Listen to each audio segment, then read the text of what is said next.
What if the most beautiful parts of your garden didn't come from a store, but from what others would throw away? Imagine this. A broken chair becomes a flower throne. A plastic bottle becomes a lantern. An old spoon becomes music in the wind. Welcome to Archon Aesthetic Studio, where creativity meets intention, and where forgotten things are given a second life. In this video, I'll show you 25 plus real upcycled garden ideas you can actually make using everyday objects like bottles, cans, old clothes, tires, doors, and more.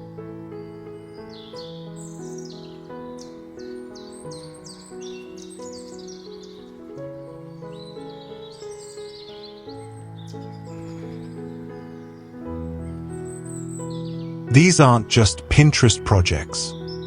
They're doable, they're beautiful, and they're deeply personal.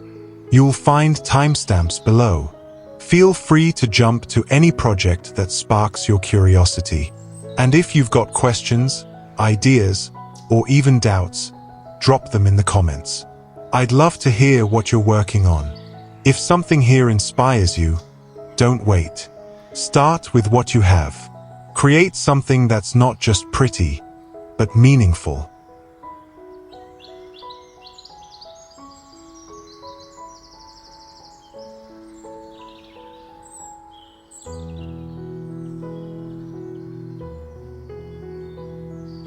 And before we begin, maybe to you, I'm just another face on your screen. But behind this content, there's a real story, a small family, a quiet dream, a journey that keeps going, one click at a time. Every like, every comment, every subscribe, it matters more than you know. You're not just supporting a creator, you're keeping a dream alive. So thank you. Thank you for showing up. And thank you for seeing me.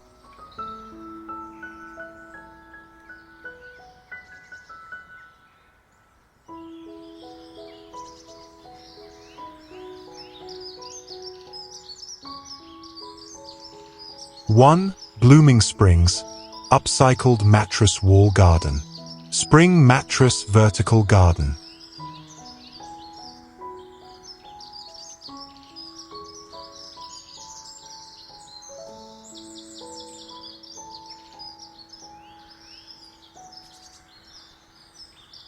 Sometimes, the most magical corners of a garden begin with something forgotten. Not designed in a workshop. Not bought from a catalog, but found, old, rusted, waiting for someone to see it differently. Take a spring mattress. Most would see nothing but scrap, a frame twisted by time, wire worn by rain. But in the right hands, that same frame becomes a wall of life. In today's light, you see clay pots nestled gently into each coil. Bright pink petunias reach outward like laughter in bloom. Trailing ivy spills softly down like a green waterfall. There's no symmetry, no perfection, just stories, one for every plant, every pot, every bit of dirt tucked into a forgotten spring. What makes this garden sing isn't its structure, it's its soul. The way a once-abandoned mattress leans now with pride. The way the sunlight wraps itself around the terracotta like it's always belonged there. The way the flowers seem to grow not just from soil, but from second chances. This idea is simpler than it looks. You clean the frame. You tuck pots between the coils. You choose plants that trail, spill, or bloom proudly. And you let nature and time do the rest. You don't need a big backyard to make it work. You only need a wall, a patch of sunlight, and the willingness to see beauty where others see junk. Butterflies arrive, uninvited. Bees hum their approval. And suddenly your garden isn't just growing, it's storytelling. Because upcycling isn't just a craft. It's a way of believing again in what's broken, what's bent, what's been thrown away. And in moments like this, when flowers cradle themselves in rusted coils, and gnomes watch from below, You realize, maybe the garden you always wanted was already waiting for you, inside the mattress you almost left behind.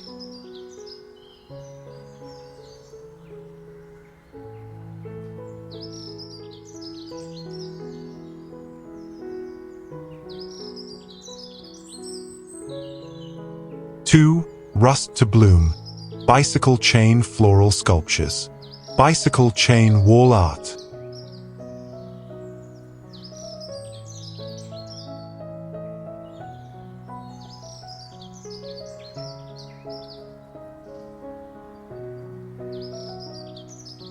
Not all flowers begin in soil. Some begin in rust, in metal once wound tightly around pedals and wheels, in chains that once knew speed, roads, and forgotten summers. And here, in this quiet garden wall, they bloom again. At first glance, it might seem like nothing more than garden art. But when you look closer, you'll see the story. Each petal is made from old bicycle chains, once oily and forgotten, now painted in bursts of turquoise, orange, and mint.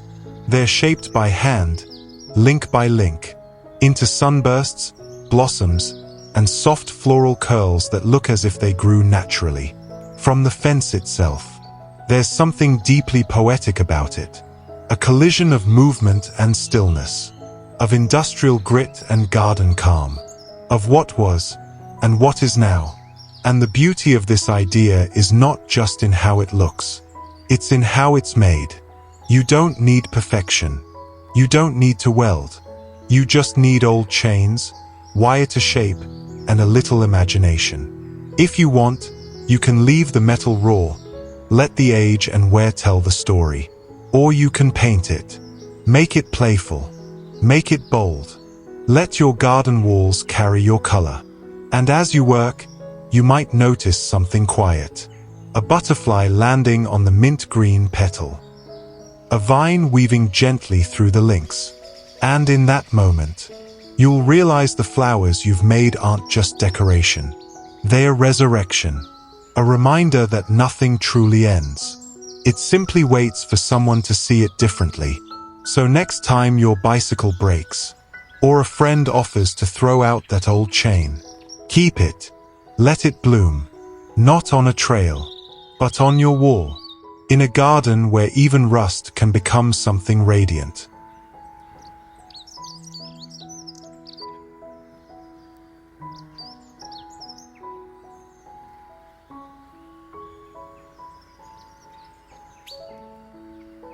Three, Cycle of Color, Bike Rim Wall Bloom, Bicycle Rim Wall Decor.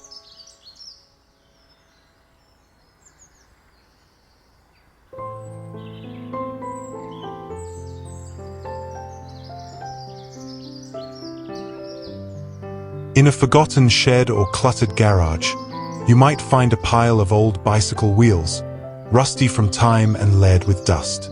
Most would see scrap, but in the hands of someone willing to imagine, they become petals, portals, frames for something far more magical. Here, on a quiet brick wall warmed by sunlight, those same rims have found new life. Each one painted in bold, joyful hues, crimson red, sunflower yellow, cloudless blue, now echo the vibrant rhythm of a blooming garden. Clematis vines wind through their spokes, threading nature into man-made metal with grace. It's not just color, it's a conversation between the industrial past and the organic present. Further down a weathered fence, a softer scene unfolds. Lavender, coral, and mint green rims cradle tiny planters, trailing with lush greenery. The morning sun peeks through the spokes, scattering shadows like whispers. It feels like a garden dreamed up by a child, where nothing matches and everything belongs. And just when you think you've seen it all, a totem of rims rises vertically. Ribbons and beads sway gently in the breeze, flowers bursting from every layer. It doesn't ask to be perfect. It just exists, vibrant, heartfelt, and full of story. Proof that creativity doesn't need a budget. It needs a beginning. If you're wondering how to start small. One rim, a brush, a plant. Let the idea evolve with you. You don't need perfection, just presence, and a willingness to see beauty where others see rust. In gardens like these, magic is not manufactured. It's made, with time, with care, and with the gentle art of turning yesterday's scraps into tomorrow's joy.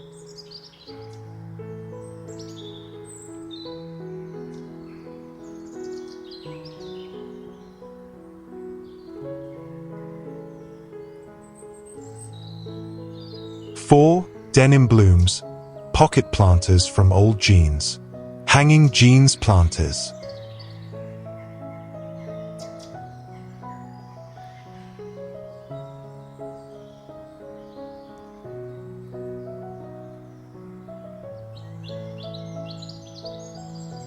In a garden kissed by sunlight and softened by time, a row of jeans sways gently in the afternoon breeze, not on a clothesline, but against a fence, each one filled with life. Worn denim, once destined for the donation bin or the back of a drawer, now blooms with geraniums, lobelia, and trailing greens. The pockets overflow with color, while vines spill from pant legs like laughter. Some still wear their belts, a small nod to the lives they once moved through. There's a kind of unexpected poetry here, the rugged texture of denim softened by blossoms, the practical turned whimsical. They're planters, yes, but also characters in a story you get to tell. Each pair carries a bit of personality. Some are patched, some rolled at the cuffs. Others are tied with twine or looped onto hooks, standing proudly as guardians of your garden path. This is more than a clever trick for repurposing old clothes. It's an invitation to see the overlooked with new eyes, to turn nostalgia into nourishment. And it's easy. A few snips for drainage, a lining if you wish, a handful of soil, and a plant you love. Whether you're planting herbs or flowers, the result is pure magic, both functional and delightful. If you're feeling bold, make it playful. Create a row of denim friends with boots and buttons for eyes, especially fun for little ones or community spaces. Let them grin back at you while basil and zinnias grow from their bellies. Because in gardens like these, joy isn't always planted, sometimes it's stitched. And beauty doesn't have to cost a thing. Sometimes, it simply asks you to remember what you already have, and to see it differently. Let old jeans become soil's new home. Let laughter bloom where waste once stood. And let your garden grow not just with flowers, but with stories worth telling.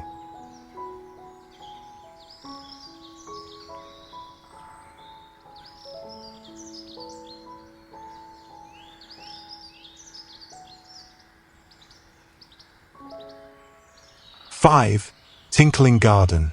Fork and spoon wind chime magic. Cutlery wind chimes.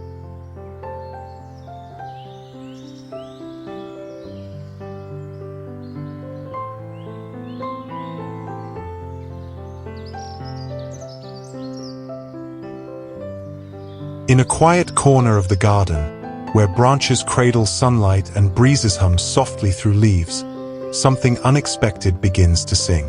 Not from speakers, not from gadgets, but from yesterday's spoons and forgotten forks, gently transformed into wind chimes with a voice of their own. Look closely and you'll see the charm in each piece. Vintage cutlery dangles from twine, their handles painted in joyful shades of blue, pink, and yellow, a celebration of color and imperfection. As the wind stirs, they tap against each other in soft, metallic whispers, sending a lullaby through the leaves. These aren't just old utensils. They are storytellers. Each clang carries a memory of meals shared, hands held, laughter at dinner tables long gone. The beauty lies not just in the sound, but in the simplicity. You don't need a workshop or power tools. Just a branch, a bit of twine, a handful of mismatched forks and spoons, perhaps those that have long lost their place in the drawer. Some add beads, others tie bells or paint stripes. But the real magic comes from the intention to turn waste into wonder. Place your chime where sunlight hits and the breeze finds its way, over a bed of daisies, or beside lavender swaying in rhythm. It doesn't demand attention. It rewards stillness. You might find yourself pausing more often, just to listen. This is the kind of DIY that touches more than the garden. It touches the soul. And maybe, just maybe, it reminds us that nothing is truly too small, too old, or too ordinary to begin again. Even something as simple as a spoon can become poetry, if you let it.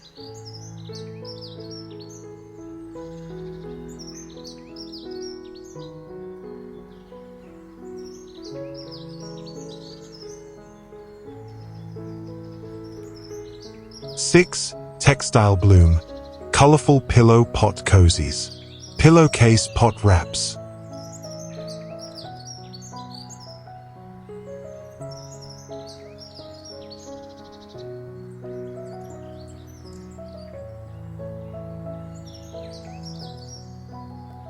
Not every garden treasure begins in soil.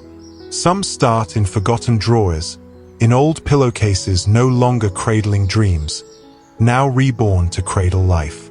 Imagine an ordinary terracotta pot, once bare and utilitarian, now wrapped in gentle hues of mint, lavender, and coral. Each cover is a whisper from the past, floral prints from grandmother's linen, patchwork made with love, tied carefully with twine or satin ribbon. These pots no longer stand alone. They wear their softness with pride. Laid out on cobbled stones or resting on a sun-warmed bench, they glow quietly. Around them, bees hum through lavender air, and moss finds comfort between the cracks. In this kind of garden, beauty is not loud. It's honest, handmade, and full of soul. This upcycling idea isn't just decorative. It's deeply practical too. These fabric sleeves act like gentle insulators, protecting roots from heat and helping retain moisture. If the pot breaks, simply slide the sleeve onto a new one. You don't need to sew perfect seams. You just need a strip of fabric, a bow of ribbon, and a little willingness to see possibility in what you already own. Whether you repurpose bold sunflower prints or the faded charm of childhood sheets, what matters most is the intention behind the transformation. Each cozy you create tells a story, not just of reuse, but of renewal. And as they line your patio or garden bed, they become quiet companions in your outdoor sanctuary. A patch of fabric here, a bloom of green there. Together, a gentle reminder that beauty is often made, not bought. Try wrapping your own pots. Take a moment. Tie a knot. Feel the softness. Let your hands remember how to craft joy from the simplest things. Because in the end, what blooms from love will always outshine what blooms from perfection.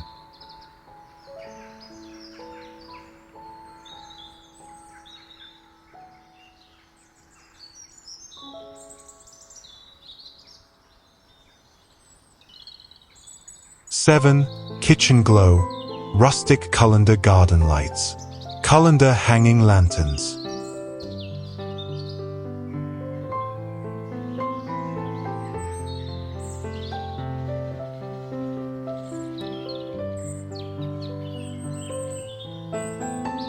Imagine the most ordinary object in your kitchen, a colander. Something you've used 100 times to rinse berries or strain pasta. Now, picture it reimagined, suspended from a tree, glowing softly in the night like a lantern made for fireflies. In the hush of dusk, it casts a lace of golden light onto the grass, gently illuminating a patch of daisies below. The wind stirs its perforated shell ever so slightly, and suddenly, a simple piece of metal feels like it belongs in a storybook. This isn't just DIY, it's transformation in its most poetic form. These colanders, once forgotten in dusty drawers, now breathe warmth and soul into a garden. Each one, whether painted in pastel mint, sunflower yellow, or left in its vintage steel charm, becomes a glowing heart of the evening. Nestled among blooming tea roses or hanging gracefully from pergolas, they create pockets of serenity, lightscapes for quiet tea moments or whimsical gatherings under the stars. You don't need a workshop or complicated tools to do this. Just a spark of creativity, a touch of color, and the willingness to see potential in the overlooked. Whether fitted with solar lights, candles in jars, or fairy string bulbs, these lanterns carry more than glow. They carry intention, care, and wonder. So if you ever find an old colander, don't toss it. Let it shine. Let it tell its next chapter, not in a kitchen, but in a garden where light dances, petals fall, and evening dreams begin.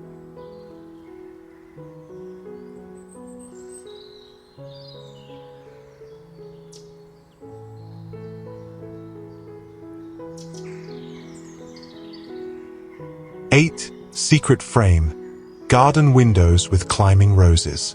Reposed window frame garden decor.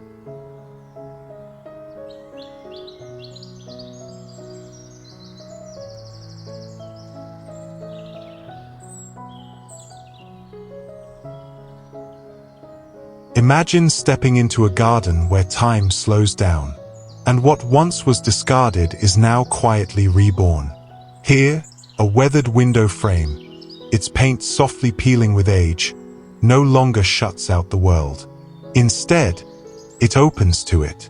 Placed in the heart of a blooming bed, it becomes a living portal, a poetic frame for nature's wildest brushstrokes. Through its empty panes, foxgloves stand tall like watchful guardians, while cosmos sway like whispered dreams in the breeze. This isn't just decor, it's a gentle invitation to see differently. An old frame, forgotten in a shed or leaning in a corner, can transform your garden into a storybook scene. Simply place it where flowers thrive, let climbing roses or wild blooms grow through it, and allow sunlight to do the rest. The result is both simple and spellbinding. One trick to make it truly magical: don't overplan it. Let nature be imperfect. Let shadows fall unevenly. Let vines tangle like messy hair. This is not about control, it's about trust. Trusting beauty to emerge from forgotten things. So next time you pass an old wooden window at a flea market or curbside, don't see it as broken. See it as a frame waiting to hold your garden's soul. No glass, no rules, just wildflowers and wonder.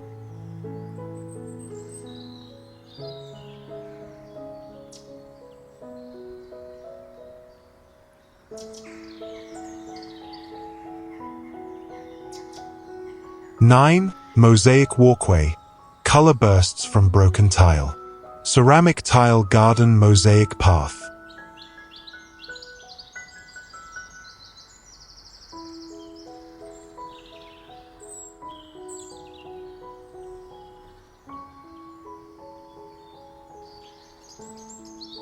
There's something about walking a garden path made from forgotten dishes and shattered tiles that makes you slow down, as if each step reminds you, beauty doesn't always come from perfection. In this whimsical patch of earth, mismatched porcelain dinner plates form a winding trail between flower beds. Once part of bustling kitchens and long-forgotten family dinners, these plates now lie side by side in the soil, lovingly arranged with gaps and grace. The floral patterns, checkerboard prints, and even chipped rims become part of the charm.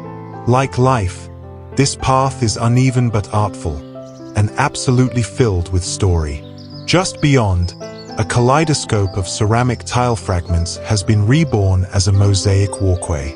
Cobalt blues twist into emerald greens, melting into sunny yellows and blush pinks. The path doesn't follow symmetry. Instead, it bursts with spontaneous rhythm, as if painted by joy itself. Each shard reflects sunlight in its own way, flickering as you pass like a dance of light and texture. Along the edges, calendula and alyssum spill gently over, softening the structured contrast of broken tile. What makes these pathways so enchanting isn't just the color or shape, it's the soul poured into them. A garden path like this isn't laid with rules. It's laid with memories. The cracked teacup from your grandmother's cupboard, a saucer that survived one too many dinner parties, or the blue bathroom tile left over from a DIY gone slightly sideways. If you're inspired to make your own, begin small. Collect discarded tiles, broken plates, or anything ceramic that calls to you. Lay them out on compacted soil or a sand base. You don't need grout unless you're looking for permanence. What you do need is intention and a willingness to play. Let the process be imperfect. Let the placement be intuitive. Let the colors surprise you. And above all, let the path become not just a way through the garden, but a journey made with your hands, your time, and your creativity, toward a place where the past is not thrown away, but treasured under your feet.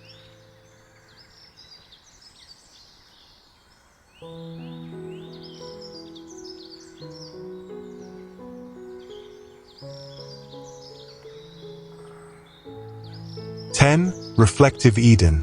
Mirror corners that multiply beauty. Mirror garden focal point.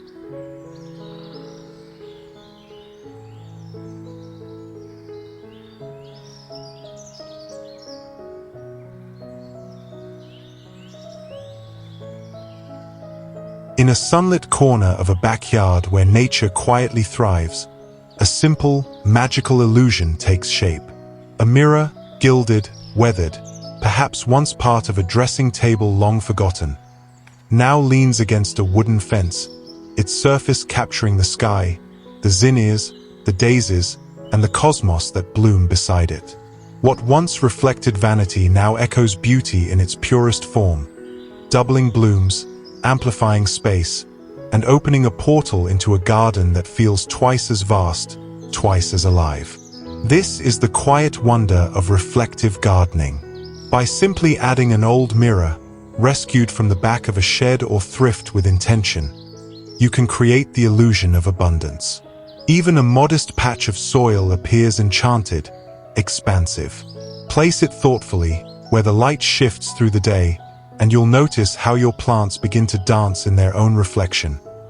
Daisies gazing lovingly at themselves, lavender stretching just a bit taller. It's a gentle trick of the eye, but one filled with heart. Lay the mirror flat among the flowers, and suddenly the sky is underfoot. Clouds seem to rest in the dirt. Stars might bloom with the echinacea come twilight. Frame the moment with bee balm and wild salvia, and the ordinary patch transforms into something almost holy, like a storybook brought to life through soil and glass. And here's the most beautiful part. No special tools required. No carpentry. No paint.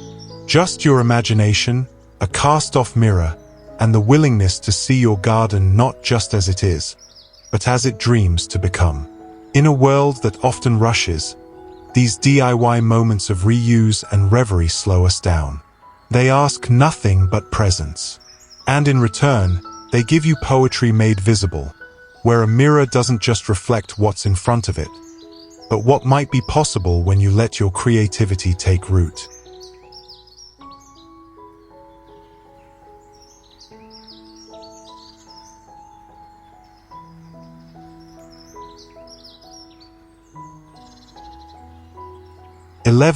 Crate Comfort. DIY colorful outdoor lounge. Wood crate garden sofa.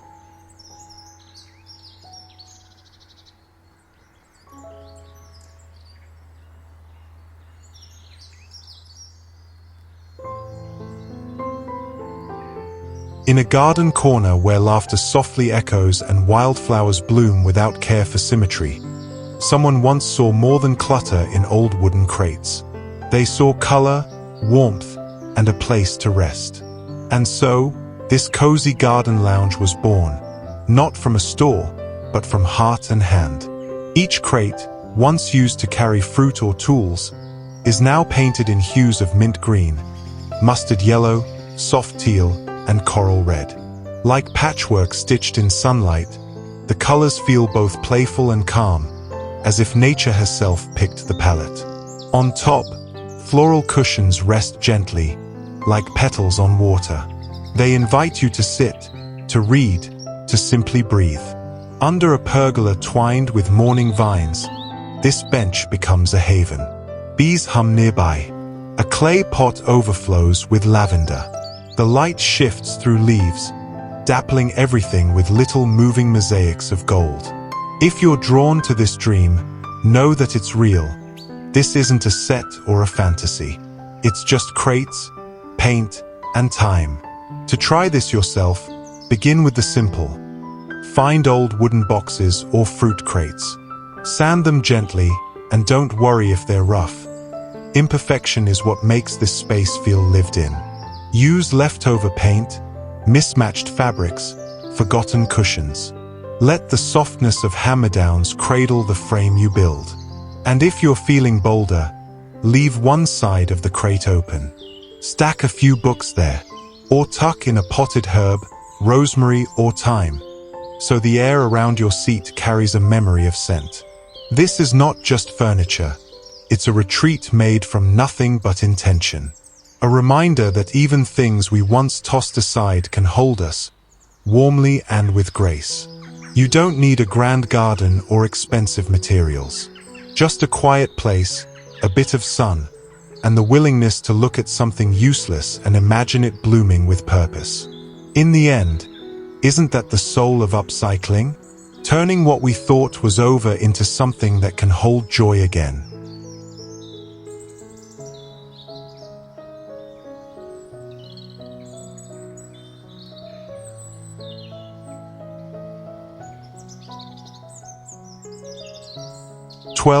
Barrel bloom, reposed drum fish pond, oil drum mini pond.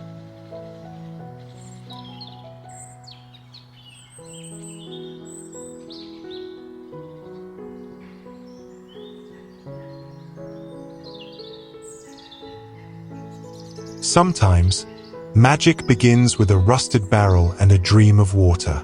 In a quiet corner of the garden, where sunlight dances freely and petals flutter with the breeze, an old oil drum finds a new purpose. No longer forgotten metal, it's now a tranquil sanctuary, a handcrafted pond, humming with life and softened by nature's gentle hand. The transformation is beautifully humble. A coat of turquoise or moss green paint gives new skin to the aged surface. Inside, koi fish or tiny goldfish glide beneath lily pads, their movements rippling light across the water like soft silk. A bamboo spout adds rhythm, a trickle of sound that soothes even the busiest heart. Surrounding the pond, wildflowers lean in curiously, and stones, some stacked with mindful balance, frame the space like a protective embrace. Here, chipped edges and faded paint are not flaws, but the marks of a second chance. And yes, you can do this. That old drum behind your shed, the one you weren't sure what to do with, it could become your garden's new soul. Make sure it's cleaned well, line it if needed, and think simply, water, plants, life. Add a lily, perhaps a solar fountain, or let frogs find it naturally. You don't need perfection, just the willingness to try. These mini ponds invite not only fish and dragonflies, but peace. They mirror the sky above and hold space for reflection below. It's not just a pond. It's a small world you built with your hands, from something meant to be discarded. And in that, there's quiet triumph. A garden, after all, doesn't grow only from seeds. It also grows from stories, especially the ones we write with the things we almost threw away.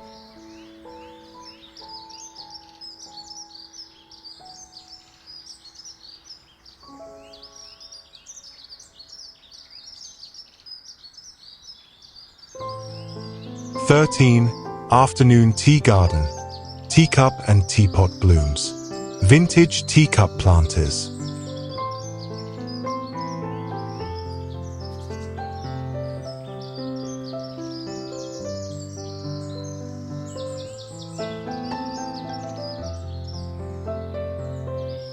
In a quiet corner of the garden where bees hum like lullabies and lavender sways with grace, a scene unfolds that seems to have stepped out of a timeless storybook.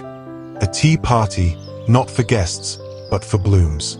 Old porcelain teacups, once cherished at Sunday gatherings or tucked behind glass cabinets, now live new lives. Their delicate rims cradle blossoms of alyssum, tiny succulents, thyme, violets, and even ivy. The teapots, formerly vessels of warm comfort, now pour forth pink begonias, trailing like a cascade of soft petals. Each chipped edge and faded floral decal tells a history, not of waste, but of renewal. This is Afternoon Tea Garden, and it's more than just upcycling, it's poetry in porcelain. You don't need a sprawling estate or expensive materials to bring this charm into your garden. All it takes is a few forgotten teacups, even the mismatched ones from thrift stores will do, a bit of soil, and plants with dainty roots. Mini herbs like thyme or oregano, small flowering plants like alyssum or violets, and succulents all thrive in this petite setting. And if you're reusing an old teapot, leave the lid off and let something wild spill from within. Ivy, sweet potato vine, or begonias make delightful choices. What makes this idea so soothing, beyond its practicality, is how deeply human it feels. It's not trying to be perfect. The cups might be stained, the saucers scratched, but together, they create a scene of quiet abundance. A reminder that beauty doesn't ask for permission. It often blooms in what's left behind. If your garden feels small, let a vintage tea vignette expand its magic. Place your floral tea set on a bench, an old crate, or a sunlit table near the fence. Let it surprise guests, as if the flowers decided to host a gathering on their own. In time, bees and butterflies will RSVP too. And as you sip your own real tea nearby, know this, your garden doesn't just grow plants. It now holds stories, laughter from the past, and a gentle nudge from nature saying, "Thank you for seeing the worth in what once was forgotten." Let your afternoon tea be brewed from petals, patience, and second chances.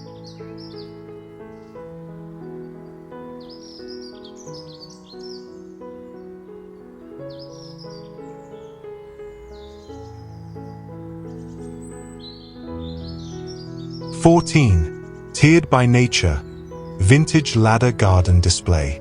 Would ladder plant stand?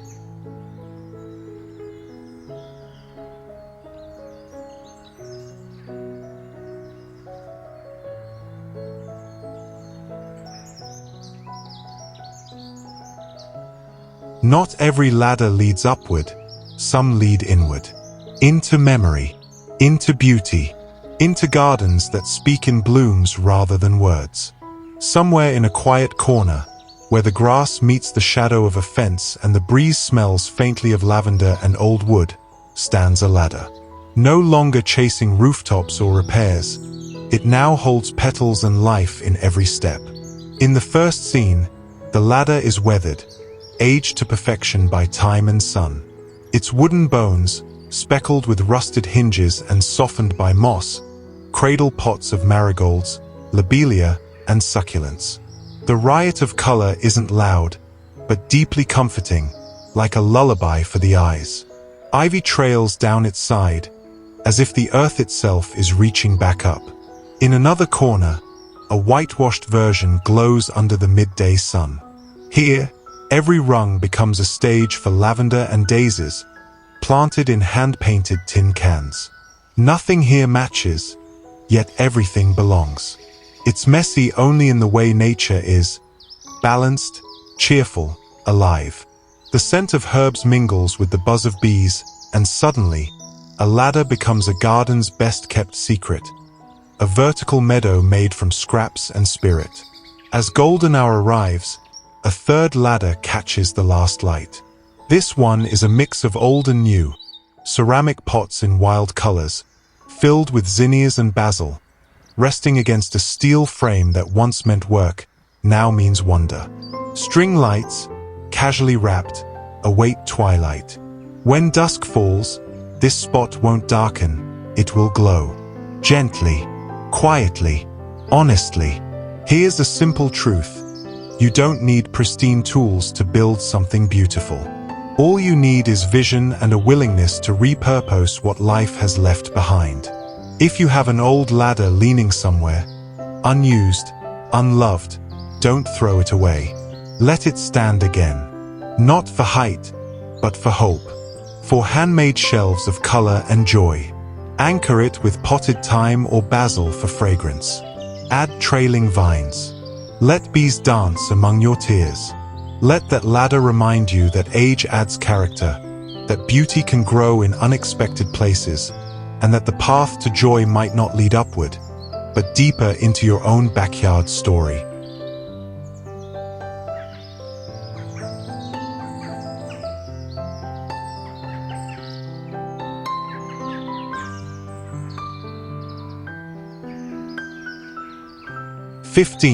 Wheel of Flame, repurposed car rim campfire.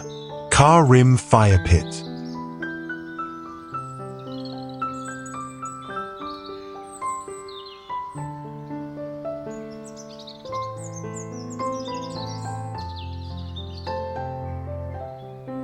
At the heart of a quiet backyard, where laughter echoes softly against wooden fences and the scent of evening flowers lingers in the air, something unexpected glows gently from the grass. It once rolled down dusty highways, forgotten, worn, and bent by time, a discarded car rim. But now, painted in bursts of warmth, from ember red to sunflower yellow, or dressed in cool vintage turquoise, it holds a new purpose. Flames flicker gently within its hollow center, dancing like memories reborn. The old metal now breathes heat, gathering friends and families together under the twilight sky. Marshmallows roast at the tip of long branches. Shadows sway on the grass. The rim, now a fire pit, rests on a bed of smooth pebbles and river stones, grounding the flame in earthy elegance. Around it, wooden stools or simple garden chairs form a circle of stories waiting to be told. The magic of this DIY is not just in its function, but in its soul. It asks nothing fancy, just an old wheel, a bit of cleaning, a touch of paint, and the courage to see warmth where others saw waste. Tips for recreating this enchanting upcycle. Let safety guide your design. Use heat-resistant paint.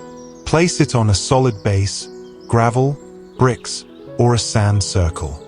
Keep it away from dry foliage. But most importantly, let it reflect your style. Leave it rustic, or spray it in bright gradients. Add handles or grill grates if you wish. This fire pit can be your own kind of campfire altar, where garden meets gathering. When night falls and stars blink awake, this once forgotten will become a beacon of joy, warm, welcoming, and entirely handmade. You'll find that the most memorable parts of a garden aren't always what's planted. Sometimes, it's what's repurposed with love, surrounded by stories, and set ablaze with new meaning.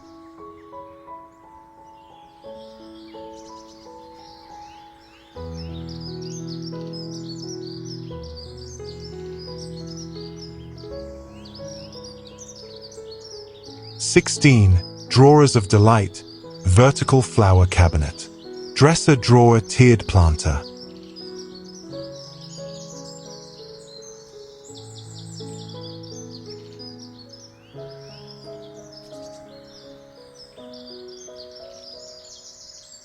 There's something poetic about a drawer that no longer opens to socks or scarves, but to soil and blossoms. In the quiet corners of an ordinary garden, an unexpected monument rises, not of stone or metal, but of wood and whimsy.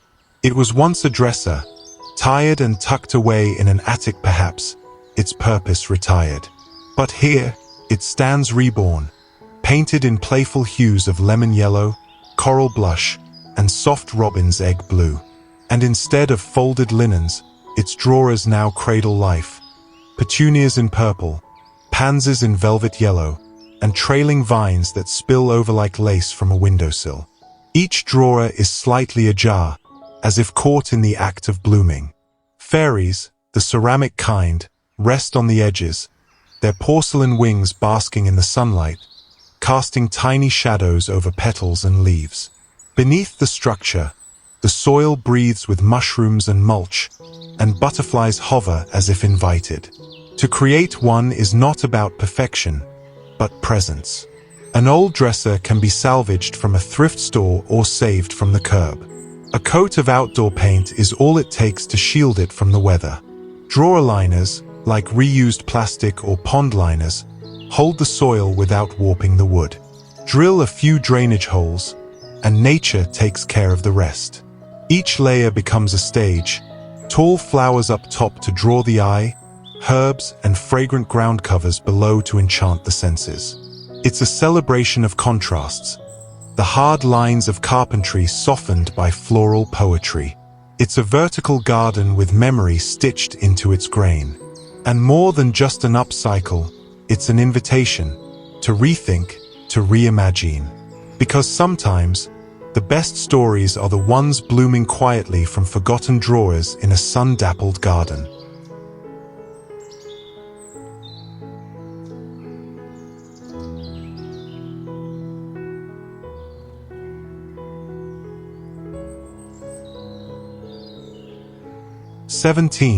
Bound in bloom, minimalist fence flower frame. Wire fence rose trellis.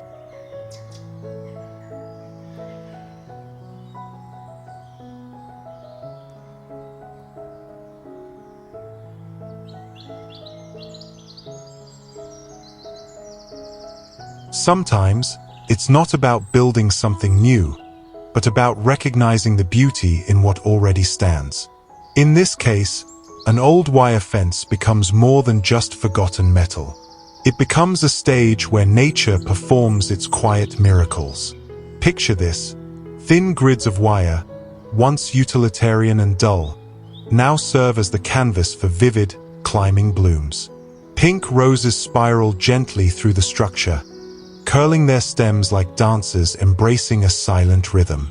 On another frame, bright yellow and crimson roses tangle like old friends in conversation, their petals catching golden hour light in a dance of shadow and warmth.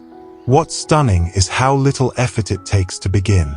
An unused wire panel, a patch of good soil, and a climbing plant that knows how to reach for the sky.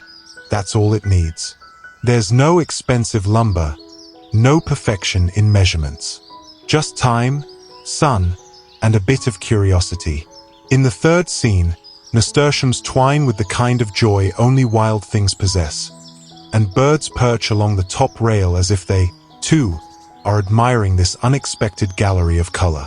Nearby herbs release their scent in the breeze, and the trellis becomes not just vertical structure, but vertical life.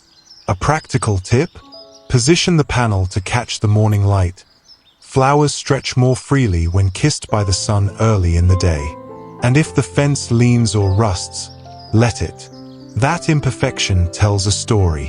One of renewal, of repurpose, of finding new joy in old forms. And that's the heart of this transformation. Turning something forgotten, a mere fence, into a frame for slow-blooming wonder. A minimalist act of care that speaks not in volume, but in poetry. Let your garden climb, frame by frame.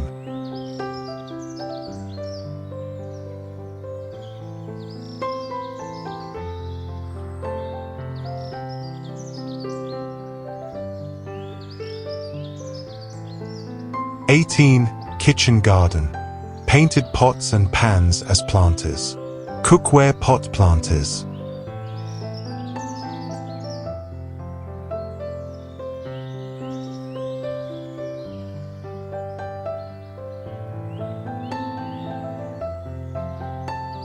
In a quiet corner of the backyard, where the breeze hums through fence slats and morning light kisses everything gently, something surprising begins to bloom. Not in clay pots or flower beds, but in old saucepans and skillets once destined for the dump. Each pan, once filled with bubbling soups and homemade stews, now overflows with colors of a different kind. Petunias burst from cherry red enamel, basil fans out lush and green from sunshine yellow cookware, and strawberries ripen beside turquoise handles. They sit atop wooden crates like proud little thrones, lined up beneath hanging pans, weathered, dotted, striped, like kitchen ghosts who've returned to host a garden party. There's a certain poetry in this unexpected display. The humble tools of daily meals now serve life in a new way, their charred bottoms and chipped paint becoming part of the charm. A teapot, no longer fit to pour, cradles begonias as though it always knew it was meant to nurture something more lasting than tea. What makes this kind of upcycle project so magical isn't just the result. Though the result is undeniably charming, it's the transformation. The act of looking at something forgotten, used, even broken, and deciding to give it one more story to tell. Want to try it yourself? Start with what you have. An old pot, a ladle, a lid that's lost its match. Drill a small hole for drainage, fill it with soil, and choose herbs or blooms that make your soul smile.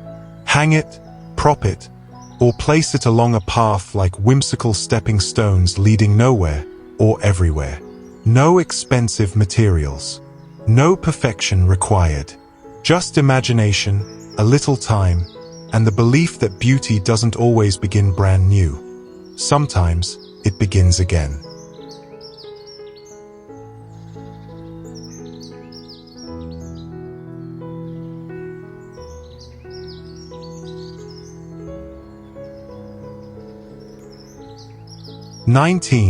Twilight glow, mason jar patio lights, mason jar candle holders garden lights.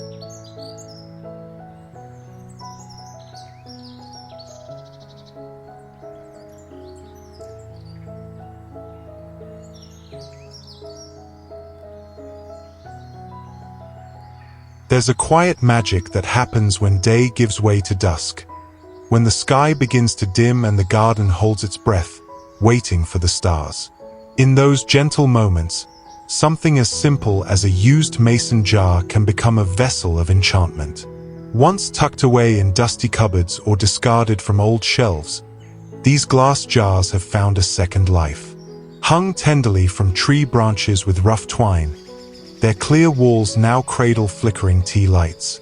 Their glow spills out through the etched glass like golden whispers. When suspended above beds of daisies and wild thyme, they don't just light the path, they invite you to slow down and wander.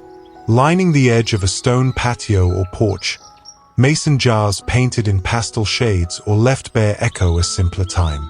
Some hold citronella candles, gently warding off bugs as laughter bubbles from backyard gatherings.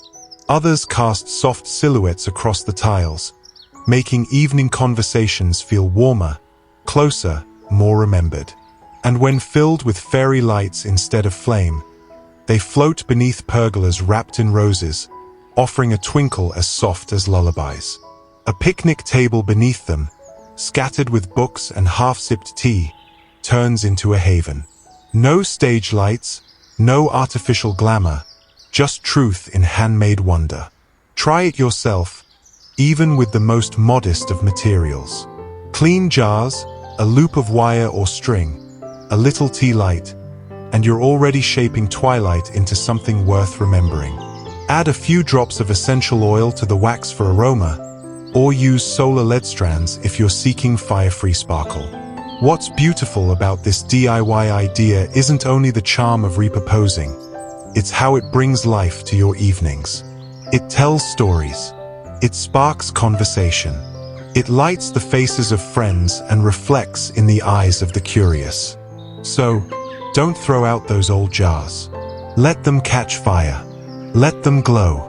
Let them turn your garden into a dream that lingers even after the sun is gone.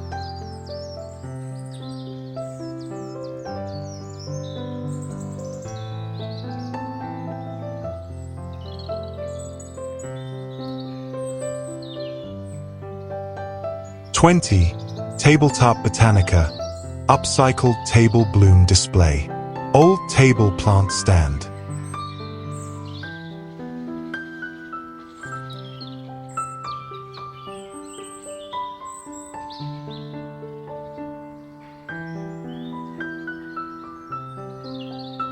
Somewhere in a sun-drenched backyard, a forgotten side table breathes new life. Once chipped, scratched, and overlooked in the corner of a garage, it now holds court beneath the open sky, cloaked in a fresh coat of sky blue, its edges kissed by time and use. Atop its worn surface, a small gathering of potted plants stands proudly. Zinnias nodding in the breeze, mint sending whispers of freshness, and marigolds glowing like little suns. Each plant lives in its own humble pot, mismatched, imperfect, completely real. And below, from the bottom shelf, a pot of ivy spills down like a slow, graceful dance. The table is simple, but it is loved. This is the magic of upcycling, not just reuse, but rebirth. A table once burdened with dust becomes a pedestal for color, scent, and movement. All it took was a bit of paint, a few containers, and the will to see beauty in what once seemed broken. In another corner, the scene shifts. A mosaic tiled table, standing beneath a canopy of pink climbing roses. Each leg, delicately curved with age, balances jars and cans transformed into planters, each lovingly painted by hand. You can see brush strokes, fingerprints, and imagination embedded in every container. These are no ordinary pots. They are recycled soup cans, once discarded and now blossoming with phlox, daisies, and geraniums.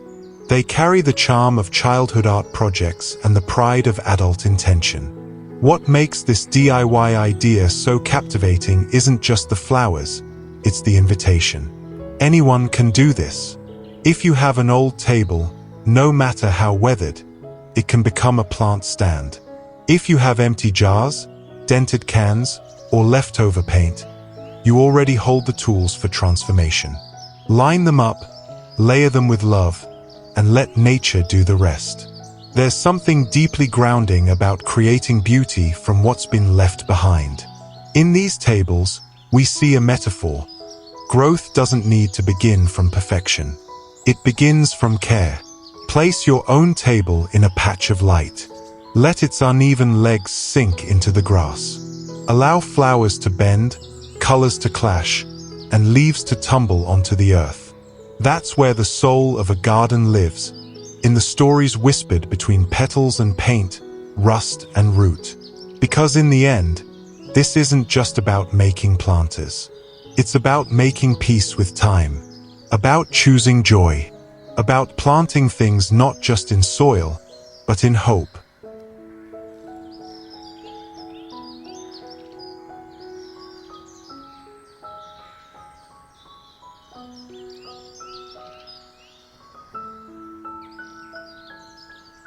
"21. Swing into bloom.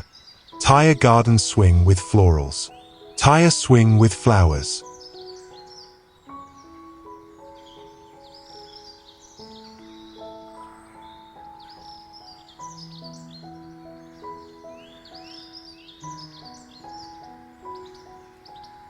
In a forgotten corner of the backyard, where the grass grows tall and dandelions bloom with no hurry, hangs something unexpected. A tire, once weary from countless miles, now reborn in color and bloom. Painted in vibrant halves of orange and green, the first swing hums with life as yellow and red blossoms cascade from its frame like ribbons in the wind. It sways gently, not from play, but from breeze, above a bed of daisies, like a cradle of spring. There's a touch of whimsy, a breath of nostalgia, and the charm of knowing something once discarded is now loved again. This is not just upcycling, it's storytelling through renewal. Then there's the second creation, a black tire, still bearing the wear of its past life, now turned into a suspended garden cradle. Thick ropes hold it firmly, while white hand-painted swirls dance across its edge. Inside, pink petunias bloom beside ivy that spills with no restraint. You can almost hear the laughter of childhood echoing from its shape, now softened by time and blooms. The magic here is simple and honest. A tire, a bit of rope, soil, and a belief that beauty comes from giving things another chance. Lastly, a pastel blue tire catches sunlight like it's catching stories. Painted with flower decals, its surface becomes canvas and celebration. From the center rise yellow marigolds, radiant and bold, while deep purple vines drape down like velvet curtains. A watering can waits nearby, and a picnic basket rests under a tree, as if a garden fairy has just stepped away. This isn't a toy, it's a living sculpture, quietly proving that creativity often grows where most see junk. Tips and inspiration. If you're moved to create your own blooming tire swing, start by choosing tires with personality. Cracks and curves add character. Clean them thoroughly, paint boldly or softly depending on your mood, and use strong ropes or chains for safety. Drainage holes are important if planting directly. And remember, these aren't only swings. They're floating flower beds, circular trellises, and conversation starters. In a world where fast disposal is the norm, to hang a tire and let it bloom is a quiet rebellion. A poetic reminder that even the old, the worn, and the round can bring color back to the garden. Let the garden swing not just with wind, but with wonder.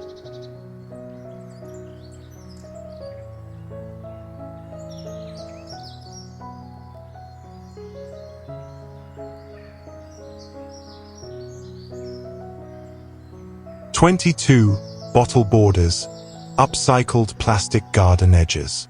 Rounded plastic bottle garden edging.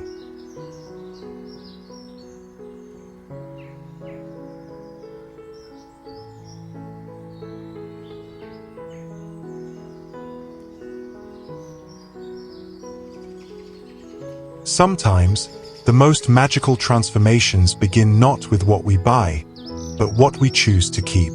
Along the edge of an ordinary garden, where petals play with sunlight and soil breathes the scent of summer, something quietly ingenious takes root.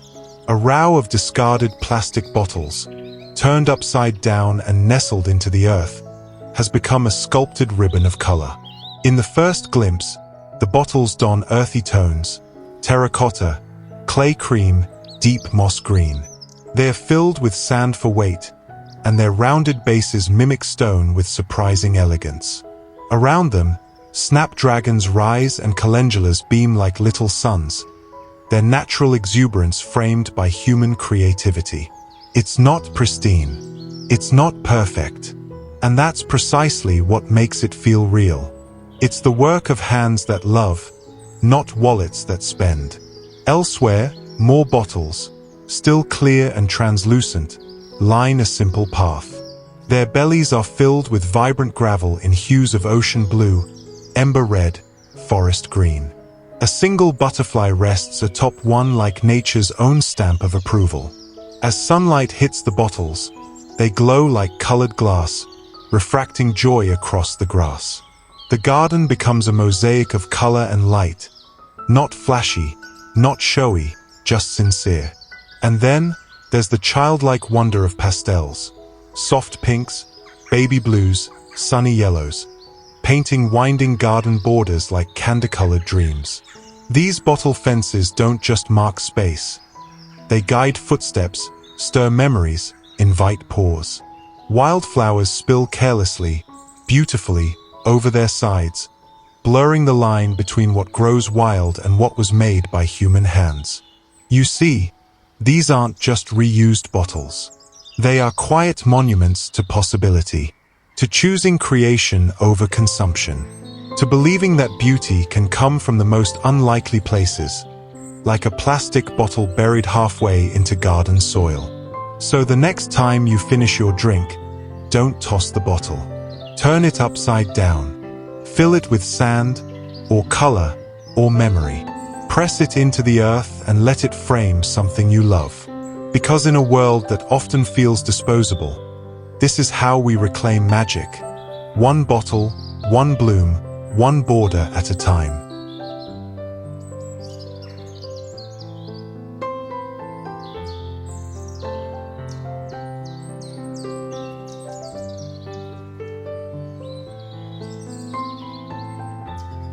23. Plastic and stone, bottle cement fence bases. Concrete-filled plastic bottle post anchors.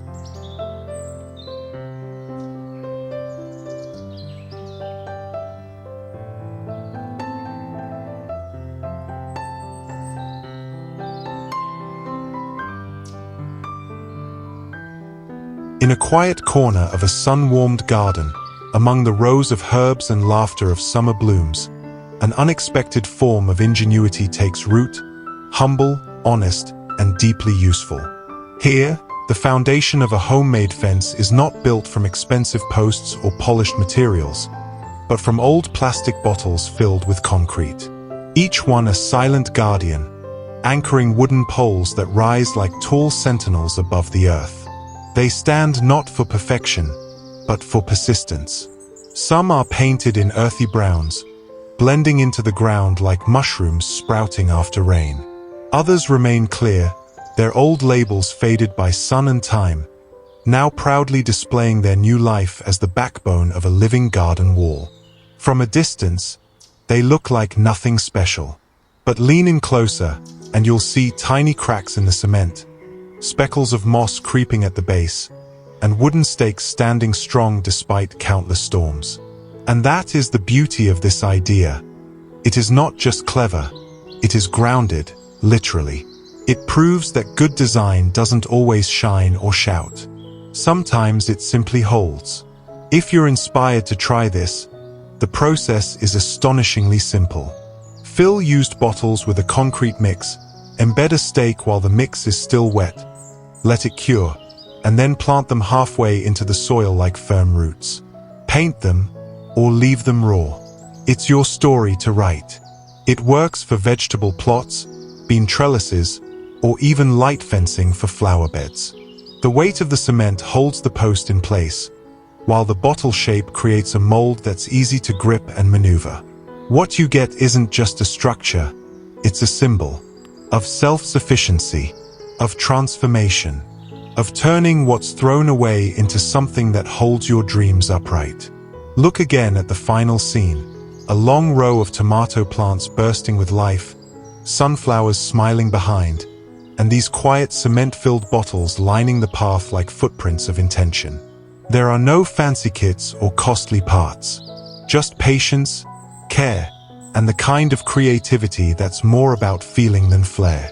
In gardens like these, function becomes poetry, and an empty bottle becomes a story of strength, cast in stone and blooming with purpose.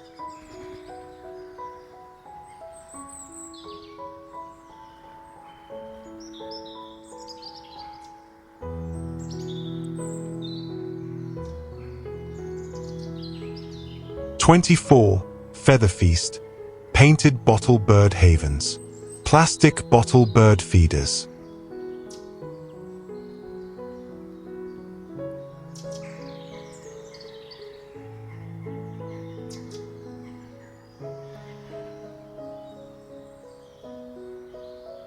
In a quiet corner of the garden, beneath a tangle of leafy branches, hangs a flutter of joy disguised as reposed plastic. Once empty soda bottles, now gently painted in soft pastels. Blush pinks, lemon yellow, powdery blue, sway with purpose from twine tied lovingly to the tree. Tiny holes cut with care reveal a world of sunflower seeds, and on the miniature wooden perches, sparrows and robins take turns in a skyward buffet. This isn't a garden staged for perfection. It's a gentle expression of care, the kind of care that turns yesterday's waste into tomorrow's welcome. You don't need a workshop or a budget, just a bottle, a string, and a little curiosity about what could happen if you gave it a second life. Paint isn't just decoration here. It's personality, a story. It tells birds that this space was made for them, intentionally. And you'll find that the moment they trust you enough to feed nearby, it changes something inside you too. A simple, almost sacred kind of connection. Elsewhere, a bottle left clear becomes a canvas of swirling rainbows, messy spirals, polka dots, and a childlike boldness that feels like joy. A blue tit lands cautiously, Marigolds bloom below. The sunlight catches the gloss of the plastic, making it sparkle, not unlike stained glass, imperfect and beautiful in its own way. On another pergola, a row of brightly striped feeders dangle at different heights, each one painted with a different story. Some floral, some neon, some filled halfway with seed, others nearly empty. Evidence that the birds have already chosen their favorites. It's a riot of color, a testimony to DIY's playful, unpredictable soul.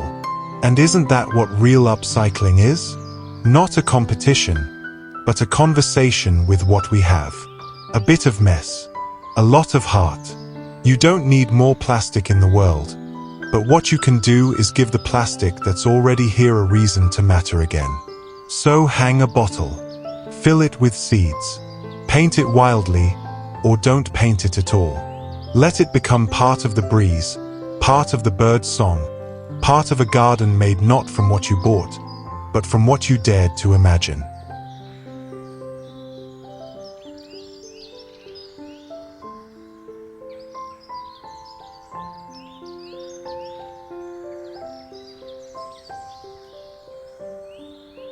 "25. Bottle drip, silent self-watering system. Plastic bottle slow-release irrigation."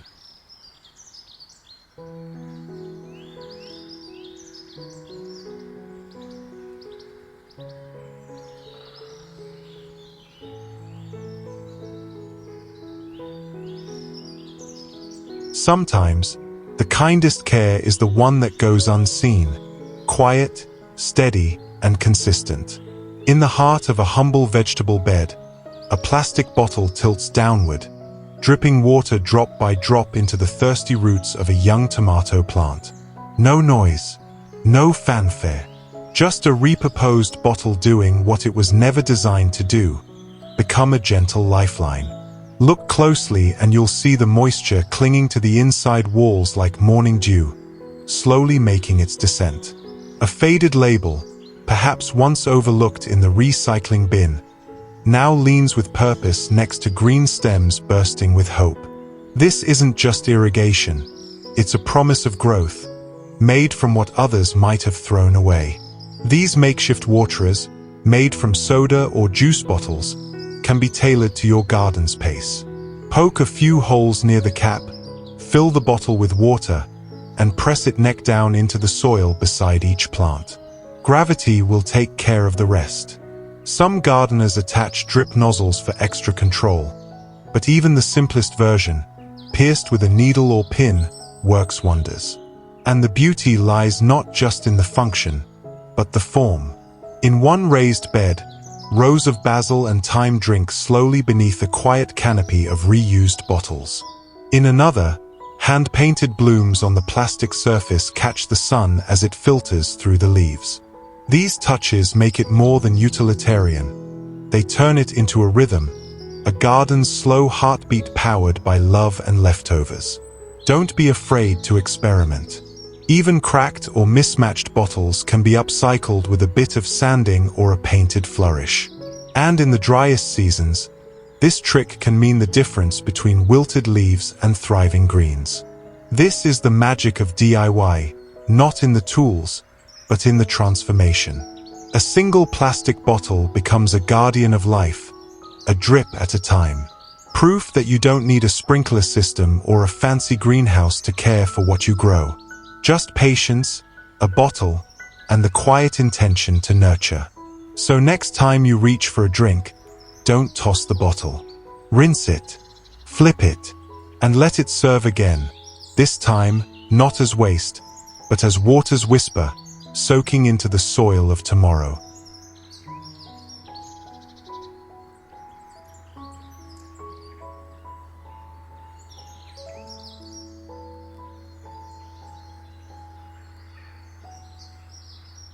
"26. Bottle falls, DIY water fountain sprayers. Plastic bottle pond sprayer."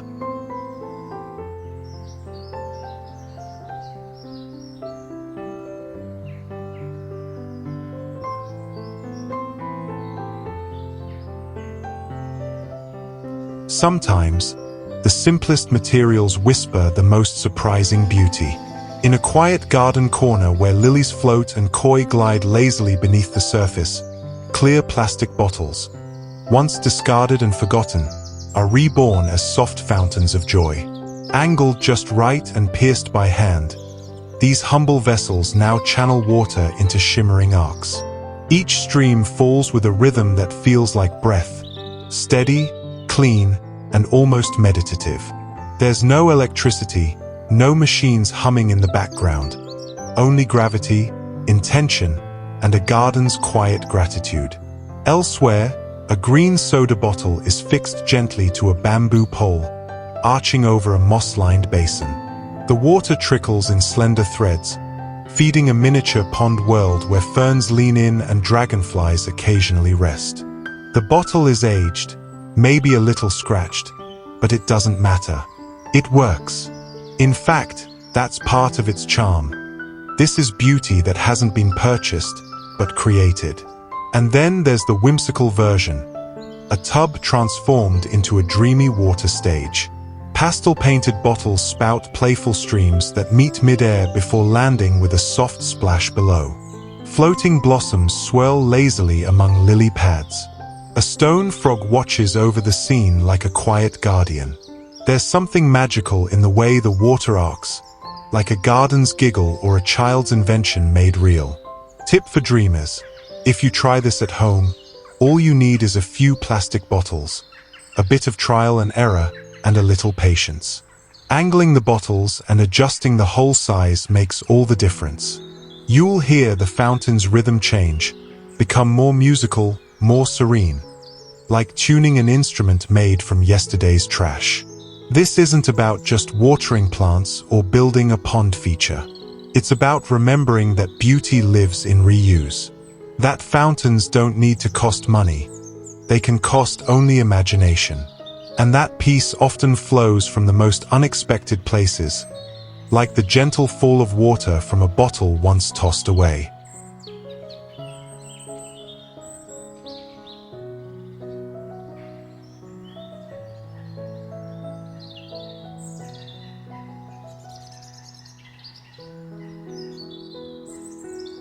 "27. Tiny treasure. Plastic pirate pond ships." Mini pirate ship from plastic bottles.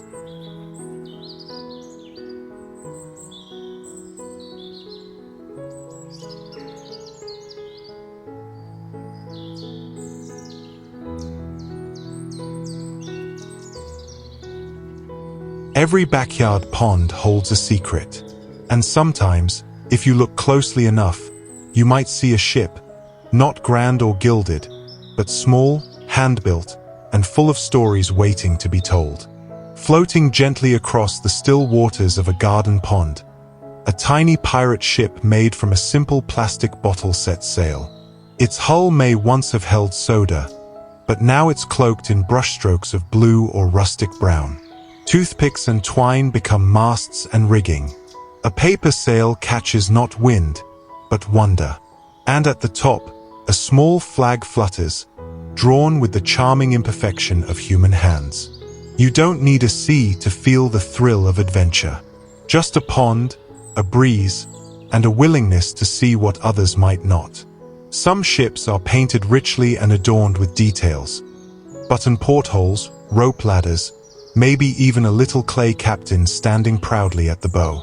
Others remain humble, floating silently past koi fish and lily pads, their reflections dancing like ripples of memory. These tiny vessels aren't just decorations, they're stories in motion. Each one crafted from what was once considered waste. Now they sail with pride and purpose, made with care by hands that believe in second chances and quiet magic. A gentle tip for dreamers: start with what you have. Plastic bottles, scraps of string, bits of cloth. Let your fingers guide you like waves, without pressure or perfection. Paint, carve, and assemble. Then launch it, not just into water, but into a world where creativity leads the way. This isn't just a DIY. It's a message. That imagination is the most powerful current of all. That joy can float, even when built from the forgotten.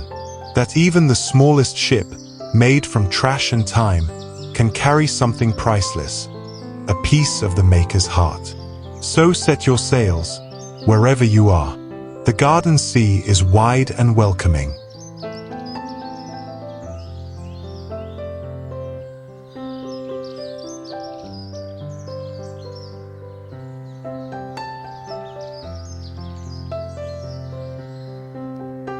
"28. Bottle bloom, hanging plastic flower vines. Plastic bottle flower arch garland."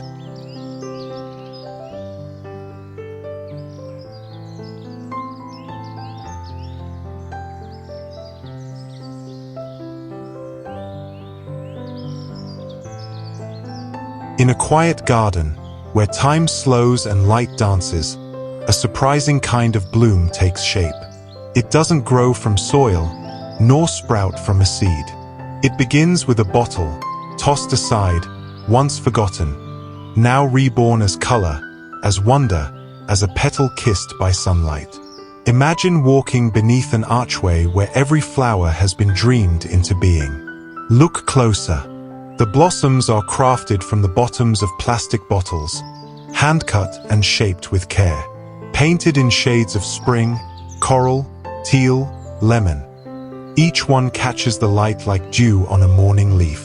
They sway gently in the breeze, whispering stories of transformation. Some hang in graceful garlands from a pergola, others climb a trellis, mingling with real vines.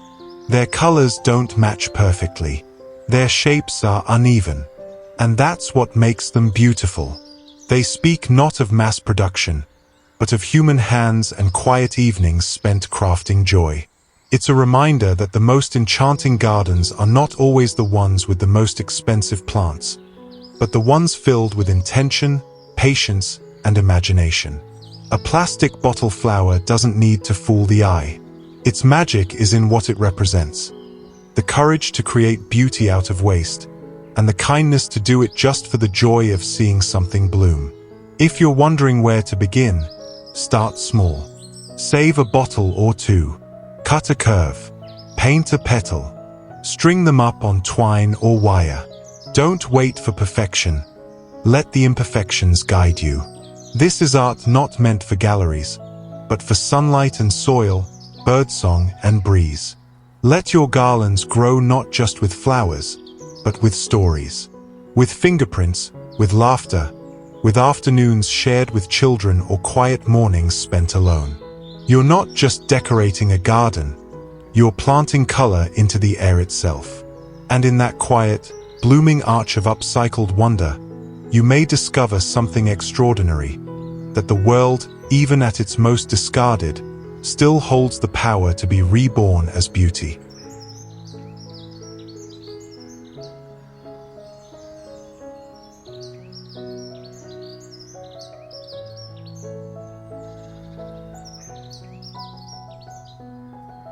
"29.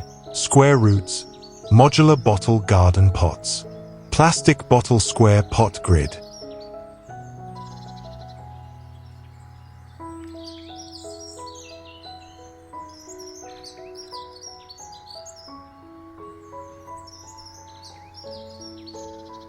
There's something quietly satisfying about the grid, the rhythm of order, the echo of intention. But when that grid blooms, when each square becomes a cradle for life, the satisfaction becomes something else entirely. Something deeper, something hopeful. Tucked in a backyard corner or leaning gently against a sun-warmed wall, these modular bottle gardens aren't just clever. They're a patchwork of small beginnings. Each cell, once a throwaway plastic bottle, is trimmed and reborn. Cut square and nested side by side, they become a mosaic of nourishment. Sprouts of basil, soft leaf lettuce, a burst of yellow from a marigold. Every pocket holds potential, and every edge is softened by green. What makes them beautiful isn't their perfection, but their purpose. The slight tilt in a row, the uneven trim of a bottle, The way roots push defiantly into shallow soil, claiming space to grow. These planters don't ask for much, just discarded plastic, scissors, soil, and the belief that something better can come from something broken. Some builders mount them on crates. Others let them lean like living paintings against fences. You might choose to leave the bottles clear, letting the roots show through like veins of ambition. Or maybe you'll paint them. Soft pinks, seafoam blues, warm creams, and watch as the colors of your hands meet the colors of the earth. The magic of this upcycled garden lies not in its structure, but in its spirit. It's the kind of idea that feels quietly revolutionary, growing food, herbs, and joy not in a backyard you buy, but in one you build, one square at a time. And perhaps the most powerful thing about these planters is not what they grow, but what they prove. That beauty can live within limits, that even a scrap of plastic can hold a seed, and that with care, intention, and a little sunlight, anything can take root and thrive.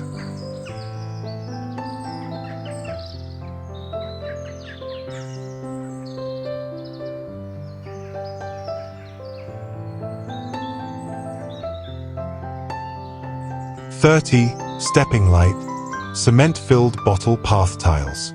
Plastic bottle stepping bricks.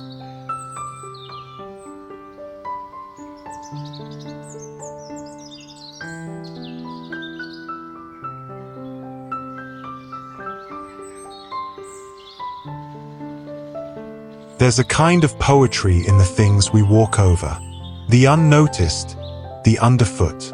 And in this garden, each step tells a quiet story, not of concrete factories or designer walkways, but of bottles once tossed aside, now hardened into something enduring. A path not paved by industry, but by hand and hope. Each tile was once hollow and light, a vessel for sugar water, forgotten soda, maybe a party at the end of a long day.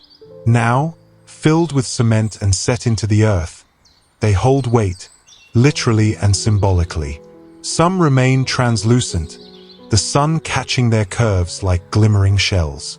Others are painted, rough with pigment or adorned with bits of old stone and bottle caps. Decoration born not from a store, but from memory and resourcefulness. When you walk here, you feel the crunch of soil, the soft press of moss beginning to reclaim the cracks. Dandelions nod in the breeze between the seams, reminding you that life grows best between imperfections. There's no symmetry, and that's the beauty. These are not manufactured bricks. They are handcrafted intentions. You don't need fancy tools for this. Just leftover bottles, cement, and a space that needs purpose. Maybe it's a winding path to your herb bed. Maybe it's a stepping stone shortcut across the lawn where your children play. Or maybe it's a way to feel grounded, to quite literally walk on something you made with your own hands from what others threw away. And in that act, casting concrete into cast-offs, shaping steps with scraps, we're reminded that what we discard doesn't lose its worth. It just waits to be remade. So when your foot presses down on one of these bottle bricks, know this: you're not just walking through your garden. You're walking over old stories, reformed into something solid. A foundation not of wealth, but of willingness. And that, perhaps, is the most meaningful path of all.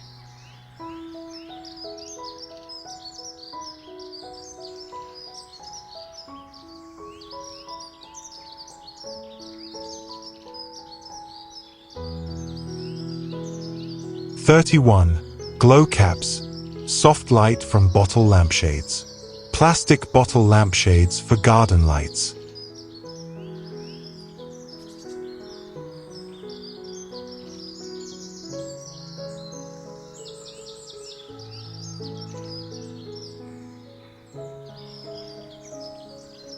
When night falls in a garden made with love, the light doesn't need to shout.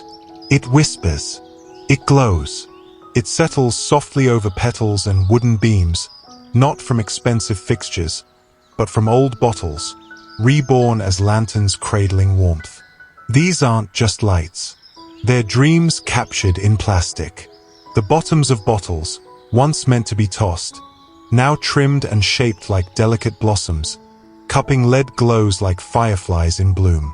Suspended from trees or strung across pergolas, they move gently with the breeze. Each one carries its own character, some frosted, others dyed with faint hues of gold, rose, or ocean blue. Not perfect, but deeply personal. Their glow is never harsh. It's the kind of light that makes you want to linger, that turns dinner outside into a memory, and late garden walks into quiet rituals. You can see the cuts along the rim, feel the hand that made them. Nothing here is hidden. Everything speaks of effort, of care, of someone who saw possibility in what most would throw away. Making one of these bottle lampshades doesn't take much. Just a bit of cutting, shaping, and a gentle heart that believes in second chances. Hang them low over herbs and cushions, or weave them between vines along a wall. They don't just illuminate space, they give it soul.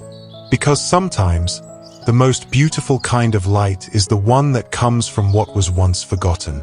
So next time you hold an empty bottle in your hand, don't throw it away. Imagine it glowing. Imagine it in your garden.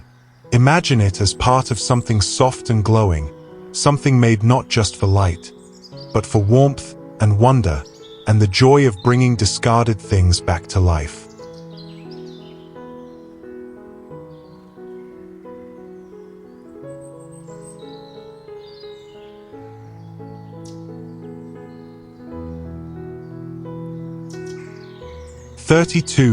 Bottle Dome, Backyard Greenhouse Nursery. Plastic Bottle Greenhouse Dome Nursery.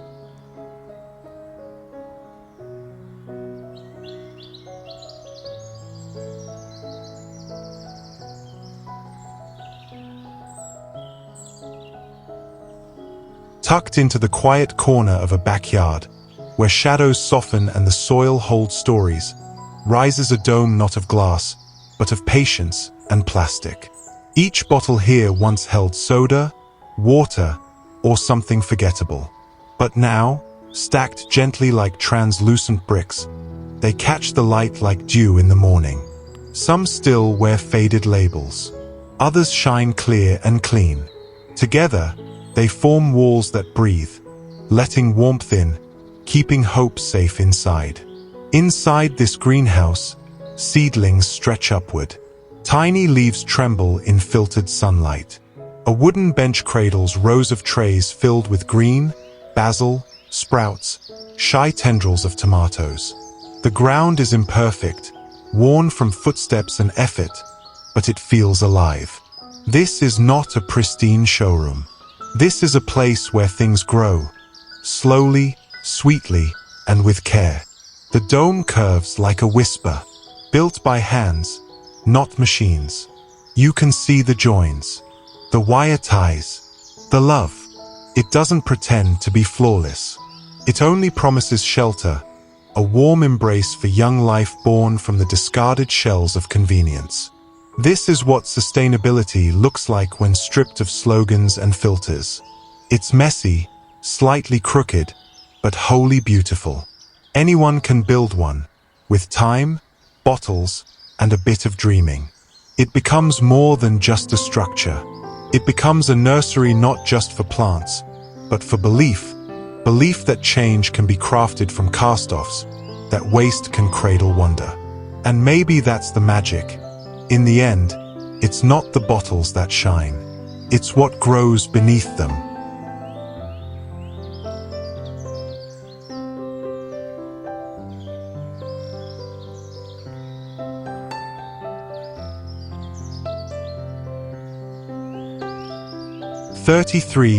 Hen Hydration, Bottle Nipple Water System.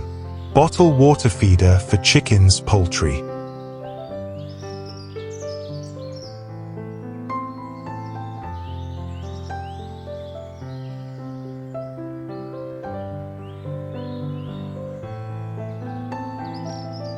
In the hush of morning light, As golden rays slip through the slats of a humble chicken coop, something quietly remarkable takes place.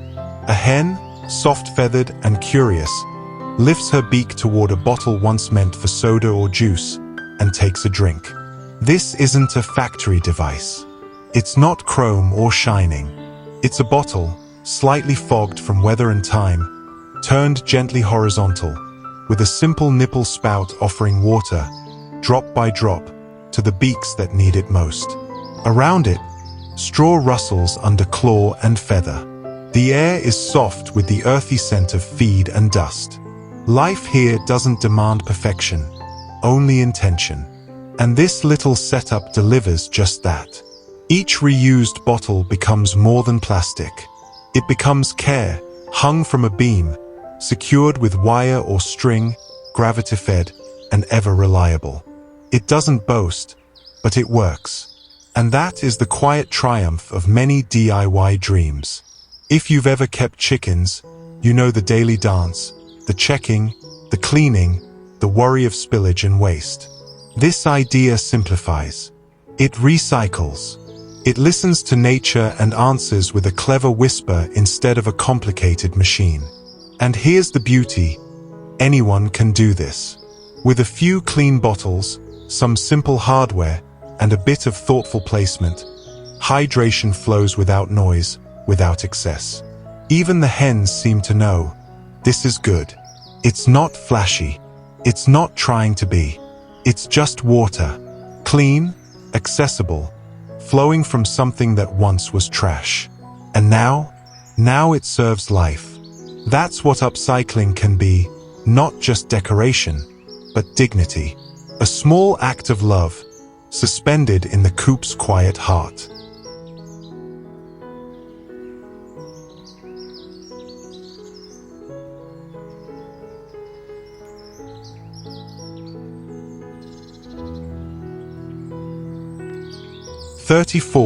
Wall of color, rainbow bottle vertical garden.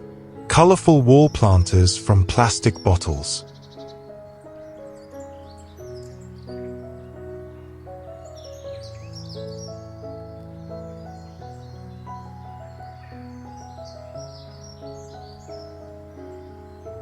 At first glance, it may look like a wall simply dressed in color. But look closer, and you'll see a story stitched in sunlight. A story of rebirth, of tiny shoots climbing from what once was discarded. Each bottle here was once lost to time. Dull plastic tossed into bins or blown by wind across pavement. But now, repainted in hues that rival wildflowers, these bottles cradle new life.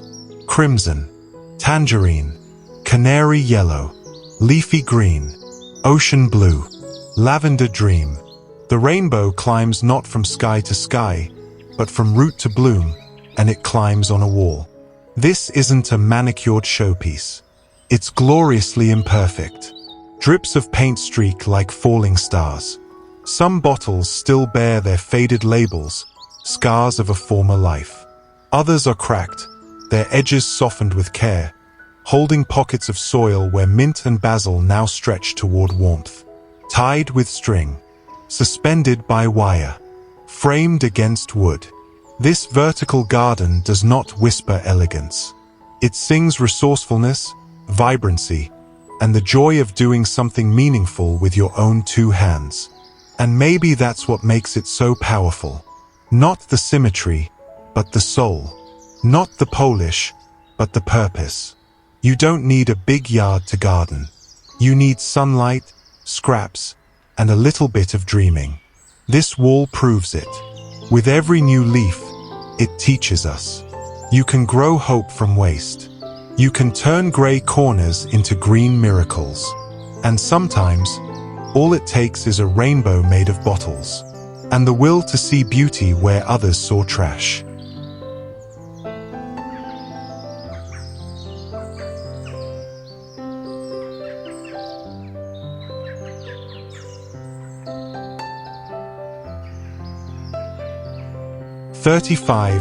Mushroom magic, fairy bottle houses.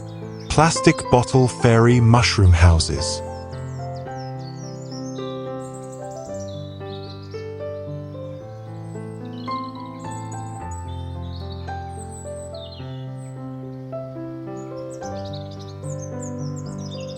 Hidden beneath the whisper of garden leaves, beyond the scatter of moss and stone, a tiny village has bloomed, not from earth and wood, but from forgotten bottles and the wild joy of imagination. Once clear, crinkled, and tossed aside, these plastic bottles have been reborn into tiny toadstool homes. Their domed caps now painted in cherry red, emerald green, and soft sky blue, each dotted like forest mushrooms in a child's dream. Some are wide and squat, others tall and leaning slightly, as if stretching to listen to the wind. At their bases, doors are etched with gentle care. Windows peek out, and little vines curl around the edges, hand-painted in strokes that waver with charm. One has a heart above the door. Another, a crooked chimney drawn in marker. The imperfections don't ruin the spell. They are the spell. These aren't mass-made fairy houses. They're made by hands, likely small ones, guided by laughter and quiet afternoons. They sit clustered beneath a tree's wide roots or nestled between garden thyme and mossy pebbles. The sunlight trickles through branches above, casting a dappled golden veil across the roofs. You can almost imagine a butterfly as their postman, or that behind one painted door, a fairy is brushing her wings. And yet, it's not magic you have to wish for, it's magic you can make. All it takes is a used bottle, a bit of leftover paint, and the daring belief that trash can house wonder. So if you have a patch of garden, a moment of quiet, and something old lying around, maybe it's time to build a village of your own. Not for fairies, perhaps, but for the child inside you still waiting for one to wave back.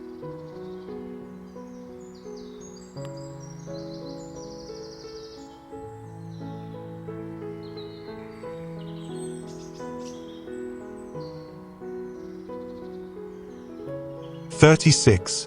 Tinkling Whimsy, Bottle Cap Wind Chimes."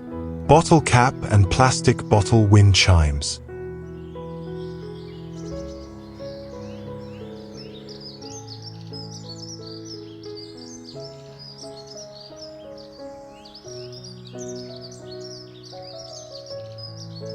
In a quiet corner of the garden, where the light slips through leaves like secrets, something sings, not loudly, not showy, just enough to catch your breath if you listen. Hanging from a beam of wood, or perhaps the limb of an old tree, dangles a circle of memories, bits of bottle caps, translucent shards of plastic, painted in bold hues that have faded softly with the sun. Each piece catches the breeze and responds with a delicate chime, a dance of sound and shimmer. There is no precision here.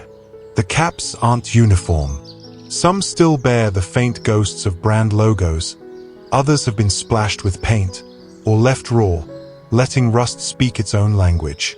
Strung on fishing line or twine, suspended from driftwood or recycled hoops, they twirl gently, turning wind into a lullaby.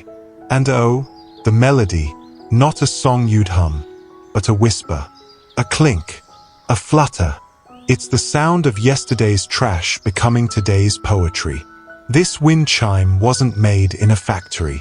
It was made in a moment, or maybe several, stitched together by curiosity and care. A child might have picked the colors. A gardener might have tied the string.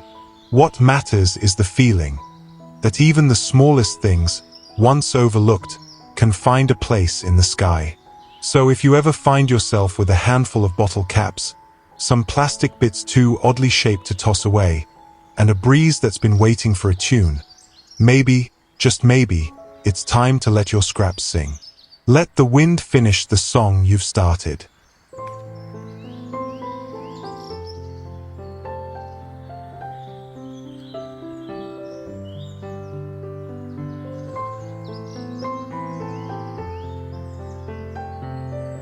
If this video meant something to you, please know that subscribing means the world to me. You're not just supporting content, you're supporting a dream that keeps my family going. Thank you, truly. I'd also love to hear from you. What did you enjoy the most? Is there anything I could do better to keep inspiring or simply entertaining you? Your feedback helps this channel grow with heart and purpose. Let me know in the comments. I read every one.